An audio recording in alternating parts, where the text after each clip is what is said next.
also won't say that she didn't fuck him. Yeah. Which is like, why would you leave that open-ended for your half-brother, you know, like, unless something happened, like, there's something to hide, you know what I mean? Otherwise, you'd be like, no, that's gross. But when you act a different way, there's a little something you're hiding behind there, you know? It's funny because then after that, she's like, she starts crying, right? And starts making out with Blake.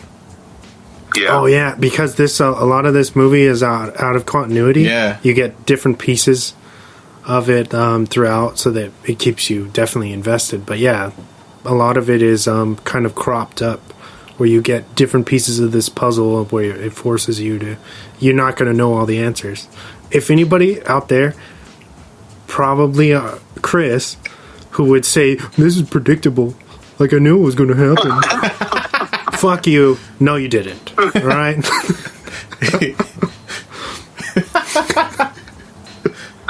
I really enjoyed the sarcastic detective. How he's kind of like, and how he was. I mean, he was insinuating that they were together, things like that. He's like, oh yeah, you enjoy, like there's a small thing that I didn't pick up on the first time watching it, but when he's kind of interrogating, sneakily interrogating Anna Kendrick, and he leaves the house. He's like, all right, enjoy your new house, and he walks out the door. And then it's like, oh, you fucking asshole. You don't have anything. You don't have evidence. Your breadcrumbs are wrong. I'm wrong. You couldn't even make a Caesar salad with those breadcrumbs. Yeah. It's funny because the next scene's like them eating Caesar salads. Yeah. Are these breadcrumbs? That was a great segue. That was fucking genius. Cool. For me, this movie was awesome because I didn't know what to expect, even though, like, Diego picking this, I knew, I was like, there's got to be something more than the face value of this film. Like, there's got to be something there that he wanted to pick this so bad. So I gave it a chance. I am a fan of Anna Kendrick and Blake Lively, but I don't think they've ever done anything quite like this. Yes. And like you were saying, Diego, their chemistry is so amazing, and to see Blake so committed and just being a really good villain, and you believe her. You know, had she been bad, the film would have fallen apart. You know what I mean? You just wouldn't have bought any of this. But because she's so good, even when you first meet her, when she's like, does your kid drink? It's never too late to start him. You know, like these tiny quips and things when she's like, with Stephanie's character, Anna Kendrick, when they first get to the house for their very first play date, she keeps saying sorry, you know, because she's like this timid mom, very lonely, one of those women that are looking for acceptance wherever she can get it, because she's so nice that people think she's a doormat, you know. And then we have Emily, this kind of strong woman, giving her a chance, and so she's like, oh, I'm sorry. And you know, and probably my favorite line in the film is when Blake Lively, or Emily's character, tells her, stop saying sorry, that's just some bullshit that women say, like you should never have to like apologize. You don't have to apologize for anything in life. Don't ever stop doing that, you know. And she says that continuously throughout the film. And what's more interesting about this movie to me is the fact that, more than anything, is Stephanie's growth as a person. Yeah. It's almost as it's like Emily.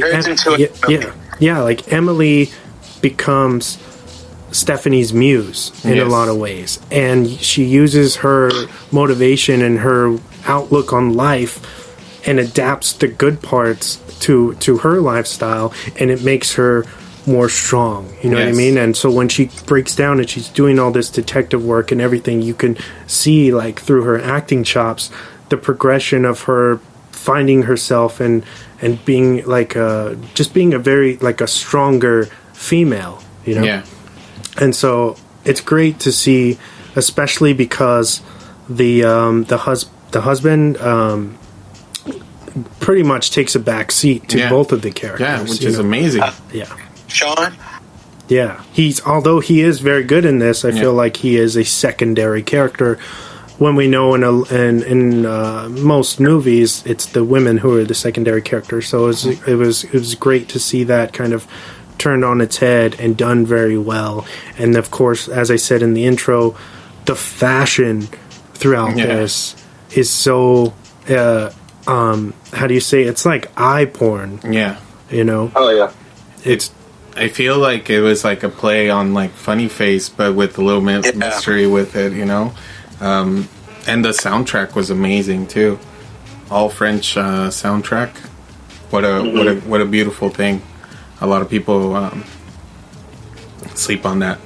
But I want to say this: there was a really good part where they were on Emily's grave, and she walked up with the martini, with the shaker.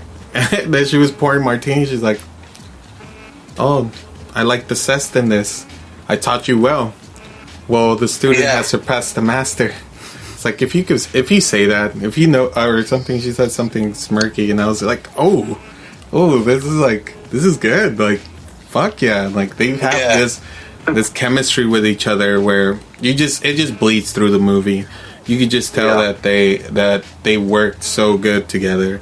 I wish they would do more projects together, but Blake retired, right? I don't know if she retired or she's taking like a back seat, but is that true? I'm not sure. I think so. I may have to look I'm it Ryan up. Reynolds' wife. I don't need to work anymore. So Yep. My husband's Deadpool. Fuck. They already make it Deadpool 3. Don't matter. I was about to say, that's the scene where I feel like they make this weird little pact that we don't get to see, and that provided some more mystery. I don't know, because it felt like Emily got Stephanie on board. Like, she's like, oh, there's this other way, and then we don't get to kind of see the other way. Well, because obviously, is there some mystery behind that, or do you guys have a hunch? What that is? Can I give you my theory, Tiny? Yeah. So I think that it was they planned to frame, because right after that they frame Sean, the husband. Yes. So I think that was like, she's like, because she says, oh, we can do this other option, but it's like kind of like a mother-to-mother type thing. So I think it was let's set up Sean to make him seem like like he was the conspirator behind the entire thing, and that's why out of context we see Emily grab the wrench from the toolbox and throw it up in the air, and so it smacks her in the face, and it looks like he beat her, and she comes out of hiding and she's like, I've been alive, but this guy fucking forced me to fake my own death. I think they were co-conspirating to blame Sean, but at the same time I think Stephanie really wasn't buying that, or maybe like halfway through she was like, oh, this girl's fucking crazy, like, she's gonna turn it on me again. What's she tried to make sure she had all the upper hand. Stephanie made sure that she did that shit, dude. Like, I was surprised at that part too. That was for the ending. Like, I kind of shitted on it, but like in the beginning part of the ending was when I was like, oh shit, like, damn, like, I guess when Emily or Stephanie shoots him and then it's just fucking ketchup or something was pretty funny. And she's like, all right, fucking stop the act. And she just goes back, sits down on the couch and drinks a martini or whatever. And it was pretty good. And then she busts out a real Glock and it just shoots fucking Sean anyway. You shot me. Fuck, dude. You fucking shot me. I kind of was rooting for Blake Lively, because I was like, oh man, what if she does get away? They'll just make a second movie. Or nah, they won't do that. But that would have been interesting. I guess there was many directions you could have went from there. But I guess this movie was already long, right? Like, if I'm not, what was the hour time or the? It's pretty much 2 hours long. So it was already pretty long. It's a good run time. So I guess the ending wasn't that bad, and it was done by a Prius. I thought it was. Go ahead. No, I was going to say the part where Anna Kendrick, her name's Stephanie, right? In the movie? Yes. Yeah, Stephanie, and I think she had already known by, like, faking the killing of Sean. I think that was she knew that that Blake Lively's character would have figured out that it was fake. So I think the plan of getting her to admit everything on the nanny cam and her button, I think that was the actual plan, but I don't know if that makes sense to you guys. Yeah, like she had created this false shitty plan for Emily to fall for, and then have her say all the shit that she was actually guilty of. Right, yeah. They got me with that too, because I was like, oh shit, she figured out that the whole place was bugged with the police listening in, and they're fucked right now. And then it turns out that there was another twist, and Stephanie was still too smart. And it makes sense. The nanny cam makes sense because she's a vlogger. And she was, and it ends up being that she was streaming like the whole thing, and of course, not only does Emily basically give herself up through everything, she also shoots her husband point blank, like on the nanny cam live streaming. So there's no talking her way out of that. And when she runs out of the house and then she gets hit by the car, we didn't see that coming either. I thought she was dead, the way that the fucking car hits her. Like she flipped and landed. Yeah, that looks nasty, and I don't know how they did it very well. Yeah, she runs to jail. Yeah, but she's playing, she just dunks on the... Yeah.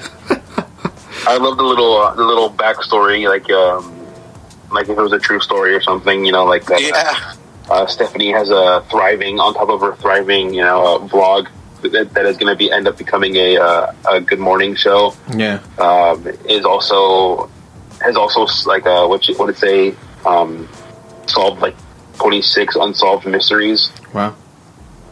Yeah. That's why it made me wonder, fun. like, is this, are these real? Did this really happen? Yeah, that's fucking nuts. It was so much detail. Like, and Sean lives with his son, and they're happily, living together, and whatever, blah blah blah.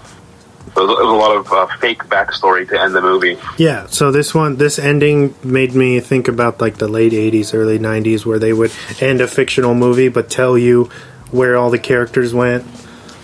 Yeah. In life, even though the story didn't happen.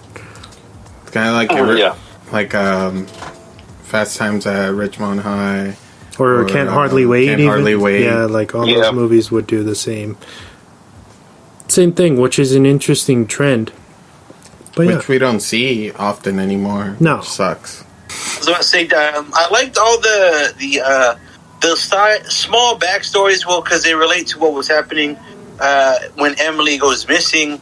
That basically she fucking goes and visits her fucking one of her twins, but they were triplets. You know what I mean? That shit was pretty crazy. A little small backstory about Emily, and that she was basically an arsonist for like 10 years and running and shit. And runaway. And she uses like her Femi Patel skills to like trick people to do stuff for her and make money off them. I was like, holy shit, dude! Like she was very like incredibly smart in this movie, and like I just couldn't believe that they had a third sister named Charity, but she died in her mom's womb. That was pretty crazy. I was like, what? That's pretty like stillborn, right? I think. Yeah. Pretty cool little story. I'm glad they threw something like that at us, because otherwise it would have been straight mystery, and then now we get to know a little more about that character, which was good. Actually, her sister was a lot more crazier than her, and she was the most mastermind. She's like, give me $1 million. Like her sister's the one who so they had a rocky relationship with their dad. Yeah, he beat them and did a bunch of weird shit. So then they burned him alive, right? Yeah. But it was it was not Emily, but her sister's idea to do that, and then they run. Yeah. Right.